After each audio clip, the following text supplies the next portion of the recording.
Dans le monde, il existe des objets dont la disparition a non seulement laissé un vide physique, mais aussi un écho éternel dans l'histoire. Des œufs incrustés de joyaux qui symbolisaient l'éclat des tsars russes, une épée samouraï qui incarnait l'honneur et l'héritage du Japon. Une sale fête d'ambre pur qui brillait comme le soleil, mais qui a été dévorée par le chaos de la guerre. Ce ne sont pas de simples pertes, ce sont des chapitres incomplets de l'humanité, des pièces d'un puzzle qui pourraient réécrire ce que nous savons de notre passé. Numéro 1. Les œufs de Fabergé disparus sont l'épitome du luxe et de l'élégance, des joyaux qui reflètent l'éclat de la Russie impériale.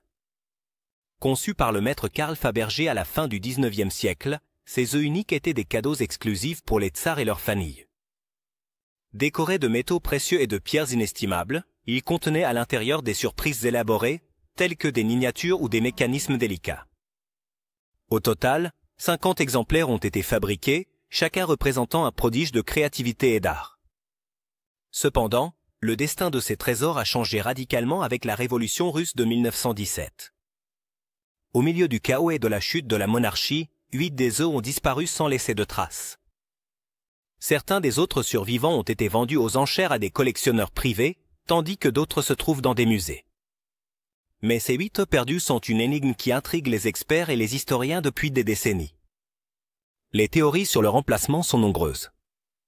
Certains pensent qu'ils ont été pillés et vendus sur le marché noir, tandis que d'autres croient qu'ils restent cachés dans une collection secrète. En 2014, l'un des œufs perdus a été retrouvé par hasard aux États-Unis, soulignant que ces trésors pourraient être plus proches que nous ne l'imaginons. Numéro 2. Le Saint Graal est sans aucun doute l'un des objets les plus légendaires et mystérieux de l'histoire. Selon la tradition, cette coupe sacrée a été utilisée par Jésus-Christ lors de la dernière scène et plus tard par Joseph d'Arimathie pour recueillir le sang du Christ lors de sa crucifixion. Son importance spirituelle a inspiré des quêtes, des mythes et des œuvres littéraires pendant des siècles. La légende du Graal a gagné en notoriété avec les histoires arthuriennes, où les chevaliers de la table ronde le cherchaient comme symbole de rédemption et de connexion divine. Le Graal, dans ces récits, représente non seulement un objet physique, mais aussi une quête spirituelle et morale, une épreuve du caractère du chercheur. À l'époque moderne, la fascination pour le Saint Graal s'est accrue grâce à des films et des livres tels qu'Indiana Jones et la dernière croisade, mais sa véritable nature reste débattue. Est-ce un objet tangible ou une métaphore?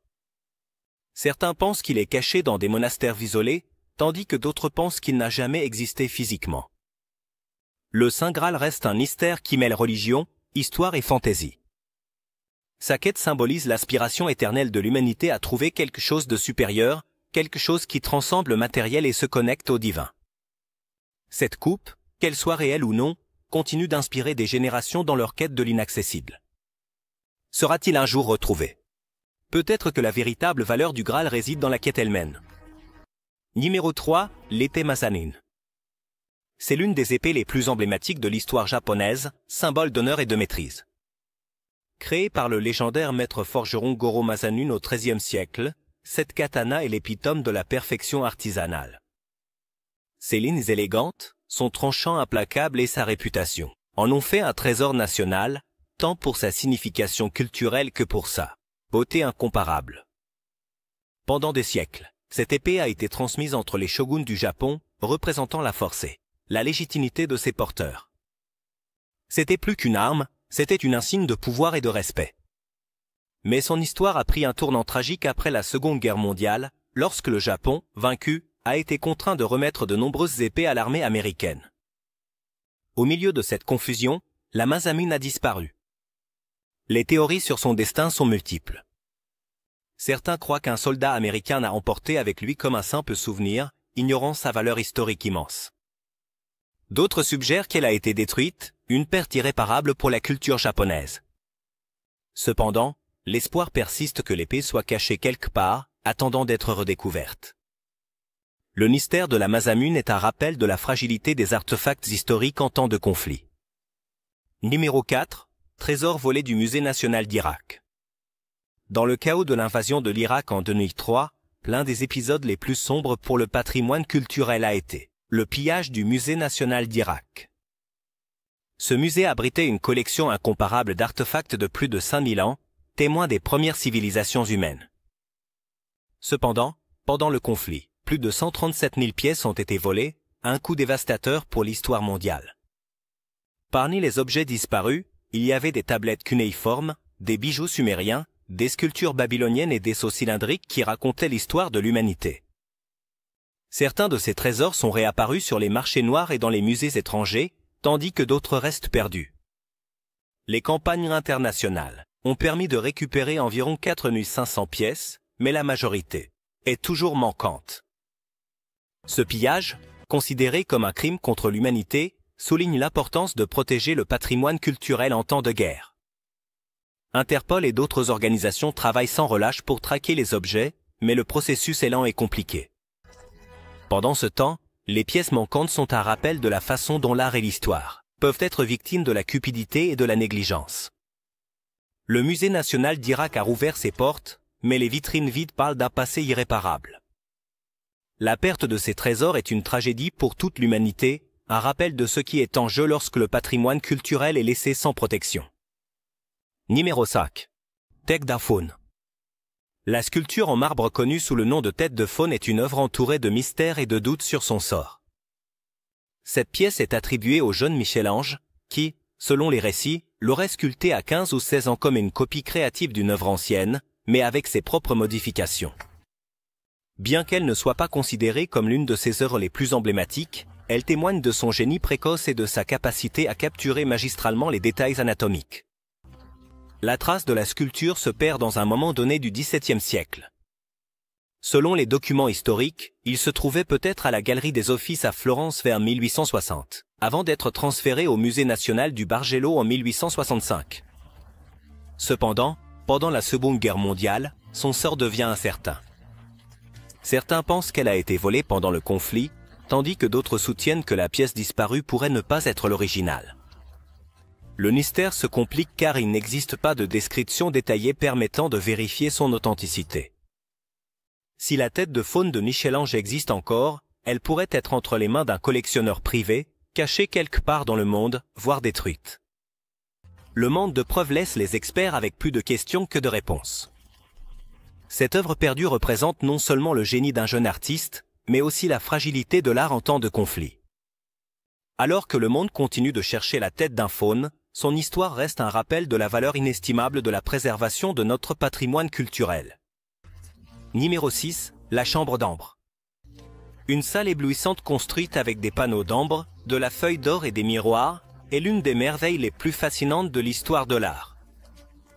Créé au XVIIIe siècle par des artisans prussiens, ce chef-d'œuvre était un cadeau du roi Frédéric Guillaume Ier de Prusse au tsar Pierre le Grand de Russie. Dans le palais de Catherine, près de Saint-Pétersbourg, la salle est devenue un symbole d'opulence et de sophistication. Cependant, pendant la Seconde Guerre mondiale, les troupes nazies pillèrent la chambre d'ambre et la déplaça à Königsberg, où elle fut brièvement exposée. À la fin de la guerre, avec l'avancée de l'armée rouge, la pièce a mystérieusement disparu. Son destin reste un mystère. Certains pensent qu'elle a été détruite lors des bombardements, tandis que d'autres spéculent qu'elle pourrait être cachée dans un bunker ou dissimulée quelque part en Europe. En 2003, la Russie a inauguré une réplique fidèle de la chambre d'ambre dans le palais de Catherine, recréée avec des techniques traditionnelles et des analyses de design modernes. Malgré cela, la perte de l'original intrigue encore les historiens et les chasseurs de trésors. La chambre d'ambre n'est pas seulement une œuvre d'art perdue, mais un témoignage de la façon dont les conflits armés peuvent effacer des joyaux culturels d'une valeur inestimable. Sa recherche reste un symbole d'espoir et de persévérance pour ceux qui souhaitent récupérer des fragments de notre histoire partagée. Numéro 7. Fountain de Marcel Duchamp. Il a révolutionné le monde de l'art avec sa proposition conceptuelle audacieuse. Créée en 1917, la pièce se compose d'un urinoir en porcelaine signé Hermu et présenté face vers le haut. Cette provocation artistique défiait les notions traditionnelles de ce qui pouvait être considéré comme de l'art, générant un intense débat qui persiste encore aujourd'hui. Duchamp a qualifié Fountain de ready-made, une catégorie d'œuvres composées d'objets du quotidien recontextualisés pour être vus sous un jour nouveau. Bien qu'elle ait été initialement rejetée par le jury de l'exposition où il tentait de l'exposer, l'œuvre est devenue une icône de l'art moderne.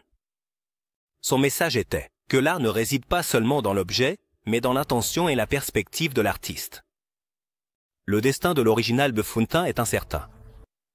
Il a été perdu peu après sa création, laissant à la place une série de répliques autorisées qui sont aujourd'hui exposées dans des musées comme le Tate Modern à Londres. Ces répliques maintiennent vivante l'essence de l'œuvre, même si l'authenticité de l'original reste un mystère. Fountain symbolise la rupture avec les conventions artistiques traditionnelles et l'ouverture vers de nouvelles formes d'expression. Sa perte physique n'a pas diminué son impact culturel, car son héritage continue d'inspirer des artistes et de défier le public à redéfinir ses idées sur l'art. Numéro 8, le diamant florentin. Une gemme jaune de taille exceptionnelle, une histoire chargée de mystères, c'était l'une des pierres précieuses les plus célèbres de son époque, avec une estimation de 137 carats. Ce diamant a orné les cours des Médicis à Florence et des Habsbourg en Autriche, deux des dynasties les plus puissantes de l'histoire. Bien que ses origines soient incertaines, on pense que la pierre a été découverte en Inde et acquise par la famille Médicis au XVe siècle. Par la suite, il est passé entre les mains des Habsbourg, qui l'ont inclus dans leurs trésors impériaux. Cependant, après la chute de l'Empire austro-hongrois en 1918, le diamant a disparu dans des circonstances inconnues. On suppose qu'il a été volé, emporté en Amérique du Sud et finalement taillé en morceaux plus petits pour être vendu sur le marché noir. Aujourd'hui, le diamant florentin est une énigme qui fascine historiens et gémologues à parts égales. Sa disparition ne représente pas seulement la perte d'un objet de valeur inestimable, mais aussi un chapitre sombre de l'histoire du pillage et de l'ambition humaine. La recherche du diamant florentin continue d'alimenter mythes et théories. Même si certains pensent qu'il ne sera jamais retrouvé, sa légende persiste comme symbole de puissance, de luxe et de fragilité des trésors historiques face au temps et à la cupidité. Numéro 9, l'Arche de l'Alliance est un objet sacré enveloppé de mysticisme et de légende. Selon les écritures bibliques, ce coffre en bois recouvert d'or contenait les tablettes de pierre sur lesquelles étaient inscrits les 10 commandements donnés à Moïse sur le mont Sinaï. Sa construction était un mandat divin, avec des détails précis sur son design, y compris 2 chérubins sur le couvercle connu sous le nom de propitiatoire. L'arche n'était pas seulement un symbole religieux, on lui attribuait aussi des pouvoirs surnaturels. On dit qu'elle a accompagné les Israélites pendant leur bataille, les aidant à vaincre leurs ennemis. Cependant, son emplacement est devenu un mystère lorsque, après la destruction du temple de Jérusalem par les Babyloniens en 586 avenue Jésus-Christ, il a disparu sans laisser de traces. Il a disparu sans laisser de traces. Les théories sur son destin sont nombreuses. Certains croient qu'elle a été cachée dans des grottes secrètes avant l'invasion, tandis que d'autres pensent qu'elle a été emmenée en Éthiopie, où l'on dit qu'elle reste dans l'église Sainte-Marie de Sion à Aksoun. Cependant, les autorités locales ne permettent à personne, sauf aux gardiens de l'arche, de s'en approcher, alimentant encore plus le mystère. La recherche de l'Arche de l'Alliance a inspiré des explorateurs, des archéologues et même des films emblématiques comme Indiana Jones et les aventuriers de l'Arche perdue. Sa disparition reste l'un des plus grands mystères de l'Antiquité, un rappel de la manière dont la foi et l'histoire peuvent s'entrelacer dans un objet chargé de signification. L'Archaeopteryx de Max Berg, le fossile, une découverte clé pour comprendre la transition des dinosaures aux oiseaux, a disparu dans des circonstances aussi extraordinaires que sa découverte. Ce fossile, découvert en 1956 dans une carrière de calcaire en Allemagne, est rapidement devenu un trésor scientifique en raison de ses caractéristiques uniques qui combinaient des traits de reptiles et d'oiseaux. Après avoir été examiné par des paléontologues du monde entier, le fossile a été rendu au gestionnaire de la carrière, qui en a assumé un contrôle strict. Avec le temps, l'homme, connu pour son caractère réservé, a refusé de permettre d'autres études sur le fossile. Après sa mort en 1991, l'Archaeopteryx a complètement disparu, laissant les experts perplexes. On suppose que le fossile a pu être vendu en secret, volé ou même enterré avec son propriétaire comme une possession précieuse. Sa perte constitue non seulement un coup dur pour la paléontologie, mais aussi un rappel de la facilité avec laquelle des trésors scientifiques peuvent disparaître par négligence ou par décision personnelle. Malgré son absence, l'archéologue de Max Berg reste une pièce maîtresse de l'histoire de l'évolution, et sa récupération constituerait une avancée monumentale pour la science. Jusqu'à présent, son histoire reste un exemple fascinant de la façon dont l'extraordinaire peut se fondre dans le mystère. Numéro 11. Les joyaux de la couronne irlandaise, symbole de luxe et de prestige, sont une énigme qui perdure depuis leur disparition en 1907. Ces pièces, appartenant à l'ordre de Saint-Patrick, consistait en une étoile en diamant, émeraude et rubis, ainsi qu'une insigne et 5 colliers en or incrustés de diamants. Ces joyaux n'étaient pas la propriété de la monarchie britannique, mais représentaient la distinction de cet ordre exclusif de chevaliers. Le vol a eu lieu peu de temps avant la visite du roi Édouard VII au château de Dublin. Conservés dans une chambre forte à l'intérieur de la tour Bedford, les joyaux ont disparu sans laisser de traces. Ce qui est le plus déconcertant, c'est que l'accès à la chambre forte nécessitait 2 clés qui étaient sous la supervision du vicaire de l'ordre, ce qui soulève des questions sur une éventuelle complicité interne. Malgré les efforts de recherche, y compris l'utilisation de médiums et la collaboration de l'auteur Arthur Conan Doyle, célèbre pour ses histoires de Sherlock Holmes, les joyaux n'ont jamais été récupérés. Les théories sur leur destin vont de leur vol par des membres de l'aristocratie à leur vente sur le marché noir. Aujourd'hui, les joyaux de la couronne irlandaise représentent un mystère non résolu. Perte importante du patrimoine culturel. La Nativité avec Saint François et Saint Laurent du célèbre peintre italien de Caravage est l'une des œuvres d'art les plus importantes à avoir été perdue dans l'histoire. Créée en 1600, cette œuvre maîtresse représente la scène de la naissance de Jésus entouré de figures bibliques, y compris la Vierge Marie et les saints François et Laurent. Son style dramatique et l'utilisation du clair-obscur typique de Caravage en font un joyau irremplaçable. Le vol a eu lieu en 1969 dans l'oratoire de San Lorenzo à Palerme, en Sicile. Les voleurs ont découpé la peinture de son cadre pendant la nuit, l'emportant sans laisser de traces. Au fil des décennies, des rumeurs ont circulé selon lesquelles l'œuvre aurait été achetée et revendue par la mafia sicilienne, mais les enquêtes n'ont jamais réussi à la localiser. En 2015, une réplique de la peinture a été commandée et occupe maintenant sa place dans l'oratoire. Cependant, le sort de l'original reste un mystère. Certains pensent qu'elle a pu être détruite par négligence, tandis que d'autres croient qu'elle pourrait encore être entre les mains d'un collectionneur privé. La perte de la Nativité prive non seulement le monde de l'art d'une œuvre irremplaçable, mais met également en évidence les dangers auxquels sont confrontés les trésors culturels en raison du vol et du trafic illicite. Son histoire est un exemple tragique de la façon dont la cupidité peut priver le monde de son patrimoine le plus précieux. Numéro 13, le trophée de la Coupe du Monde. Jules Rimet est le symbole de la victoire dans le tournoi le plus prestigieux du football mondial. Elle a une histoire marquée par le mystère et le vol. Ce trophée emblématique a été conçu en 1930 et remis au premier vainqueur du championnat, l'Uruguay. Son design représentait Nike, la déesse grecque de la victoire, soutenue sur une base octogonale. L'incident le plus célèbre s'est produit en 1966, lorsque l'Angleterre était l'hôte du tournoi. Le trophée était exposé dans une galerie à Londres sous de strictes mesures de sécurité, ou du moins c'est ce qu'on croyait. Un dimanche, lors d'un moment d'inattention des gardiens, le trophée a été volé de sa vitrine. La nouvelle a provoqué un émoi mondial et Scotland Yard a lancé une intense recherche. Curieusement, le trophée a été retrouvé par un chien nommé Pickles pendant qu'il se promenait avec son maître. Pickles est devenu un héros national en récupérant l'objet précieux, caché sous un buisson dans un jardin londonien. Cependant, l'histoire du trophée ne s'est pas arrêtée là. En 1983, après avoir été remis définitivement au Brésil en tant que triple champion du monde, le trophée a de nouveau été volé à Rio de Janeiro. Cette fois, les autorités n'ont pas réussi à le récupérer. On pense qu'il a été fondu et vendu, se perdant ainsi pour toujours. La FIFA a commandé une réplique qui est maintenant exposée à sa place, mais la perte de l'original reste un chapitre sombre dans l'histoire du football. Numéro 14, les joyaux de la couronne suédoise. Lors d'un audacieux vol en pleine lumière du jour, les joyaux de la couronne suédoise ont disparu de la cathédrale de Strängnäs en 2018. Cet ensemble comprend 2 couronnes et un orbe doré, symbole de la monarchie suédoise, datant du XVIIe siècle. Les objets étaient dans une vitrine fermée à clé, mais les mesures de sécurité se sont révélées insuffisantes face à l'astuce des voleurs. La scène de crime semblait tout droit sortie d'un film d'action. Les voleurs, après avoir brisé la vitrine, s'en sont fuis à vélo jusqu'à une vedette qui les attendait dans un canal voisin. La police les a poursuivis en hélicoptère, mais les voleurs ont réussi à échapper aux autorités. La valeur estimée des joyaux était de 6,9 millions d'euros. Bien que son importance historique soit inestimable. Malgré les efforts de la police, l'affaire reste entourée de mystères.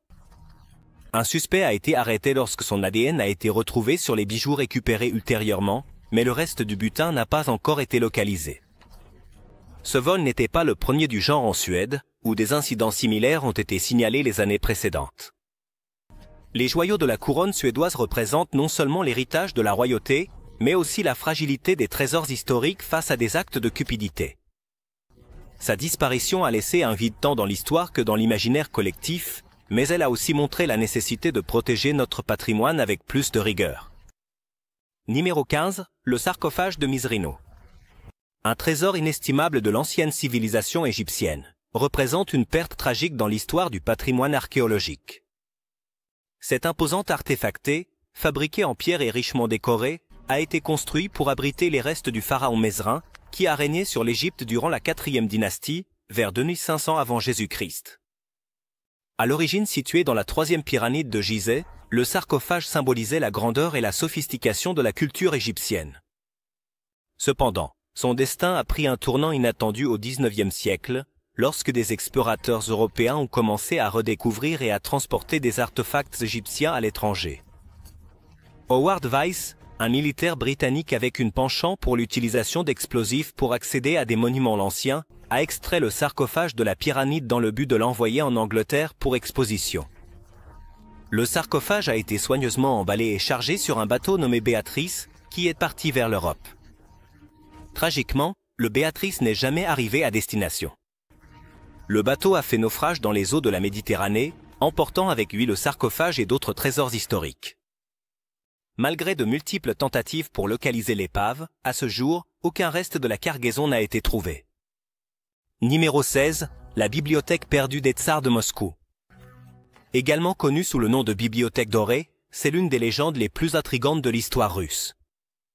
On dit que cette collection abritait des manuscrits d'une valeur inestimable, y compris des textes grecs, romains et orientaux rassemblés pendant des siècles par les dynasties régnantes de Russie. On pense que sa richesse littéraire et son importance historique étaient si vastes qu'elle rivalisait avec les plus grandes bibliothèques du monde ancien. La légende raconte que la bibliothèque a disparu durant le règne d'Ivan le Terrible, le premier tsar de Russie. Ivan était connu autant pour sa brutalité que pour son amour de l'érudition, ce qui l'a conduit à protéger jalousement cette collection. Selon certaines théories, la bibliothèque aurait été cachée dans des tunnels secrets sous le Kremlin pour éviter qu'elle ne tombe entre de mauvaises mains pendant les conflits de l'époque. Au fil des siècles, de nombreux explorateurs, archéologues et chasseurs de trésors ont tenté de localiser cette bibliothèque légendaire. Cependant, jusqu'à présent, aucune preuve concluante de son existence n'a été trouvée. Certains croient que les manuscrits ont pu être détruits, tandis que d'autres pensent qu'ils pourraient encore être cachés quelque part sous les rues de Moscou. Numéro 17, poème perdu de Sappho. Considérée comme l'une des poétesses les plus remarquables de la Grèce antique, elle a laissé un héritage qui, bien que fragmenté, continue de captiver les amateurs de poésie. Il a vécu au VIe siècle avant J.C.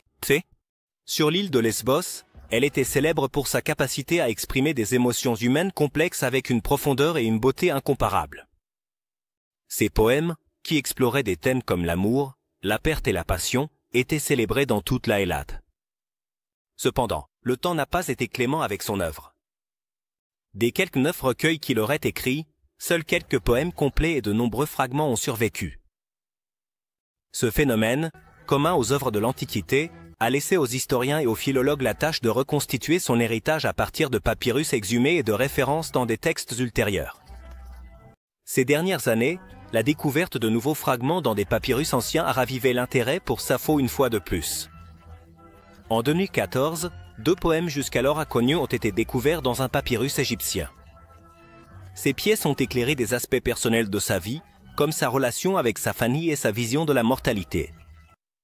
Chaque découverte nourrit l'espoir que d'autres œuvres de Sappho puissent encore apparaître lors de futures fouilles ou analyses de textes anciens. Numéro 18, la bataille d'Anghiari est l'une des œuvres les plus mystérieuses et convoitées de Léonard de Vinci.